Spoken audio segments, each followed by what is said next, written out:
علامہ اقبال رحمۃ تعالیٰ علیہ بہت ہی اہم شخصیت کے حامل ہے، اور علامہ اقبال رحمۃ تعالیٰ علیہ یہ وہ شخصیت ہے کہ جنہیں شاعر مشرق بھی کہا جاتا ہے، اور پاکستان کے جو قومی شاعر ہے وہ بھی علامہ اقبال رحمۃ تعالیٰ علیہ ہے۔ اور علامہ اقبال رحمۃ تعالیٰ علیہ آپ کو پاکستان کا نظریاتی باپ بھی کہا جاتا ہے،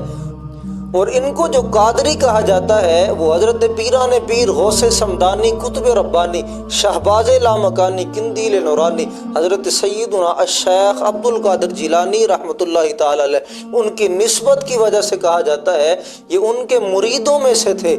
وہ بالواسطہ تو ان کے مرید نہیں تھے، لیکن بلا واسطہ جو تھے وہ ان کے مرید تھے۔ اور علامہ اقبال رحمۃ اللہ تعالی علیہ جب بیٹھتے تھے تو اپنے ٹیبل پر قرآن پاک رکھا کرتے تھے،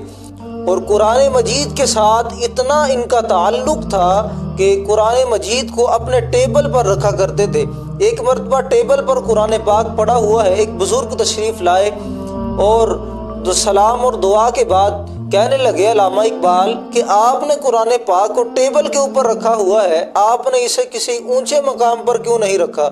تو علامہ اقبال رحمۃ اللہ تعالی علیہ فرمانے لگے، اے بزرگوں مجھے بتاؤ، اگر کوئی بندہ معذور ہو تو معذور اپنی وثاقی قریب رکھتا ہے یا دور رکھتا ہے؟ تو بزرگ فرمانے لگے ظاہری بات ہے وہ بندہ معذور ہے، اور وہ جو اس کی وثاقی ہے جس کے سہارے اس نے چلنا ہے وہ اپنے قریب رکھتا ہے، کیونکہ اس نے جب صبح اٹھنا بھی ہے تو وثاقی کے سہارے اٹھنا ہے۔ تو علامہ اقبال رحمۃ اللہ تعالی علیہ فرمانے لگے کہ میرے مصطفیٰ نے فرمایا کہ قرآن مومن کی وثاقی ہے،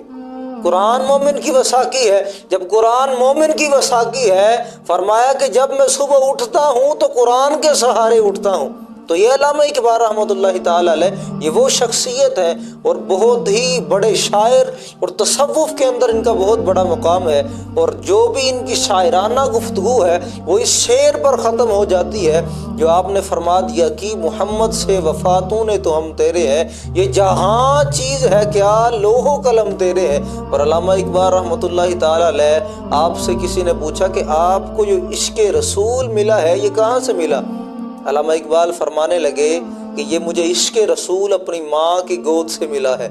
اپنی ماں کی گود سے ملا ہے۔ اور جب علامہ اقبال رحمۃ اللہ تعالی علیہ یورپ کنٹریز کے اندر گئے، آپ نے ان کی نمود و نمائش کو دیکھا، جب ان کی رنگینیوں کو دیکھا تو آپ کو ان کی رنگینیاں بھائی نہیں آج کے مسلمان کی طرح یہ نہیں کہا کہ وہ کافر ایسے ہیں ان کا یہ مقام ہے،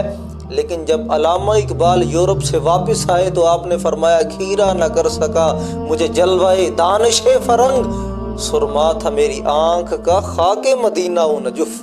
تو یہ علامہ اقبال رحمۃ اللہ تعالی علیہ ان کا مزار جو ہے وہ داتا صاحب کے بالکل قریب، بادشاہی جو مسجد ہے اس کی جو سیڑھیاں ہیں اس کے بالکل ساتھ ہی ان کا مزار شریف ہے۔ اور علامہ اقبال رحمۃ اللہ تعالی علیہ بہت بڑی شخصیت تھی، اور بڑے بڑے بزرگوں کے ساتھ جو ان کے تعلقات تھے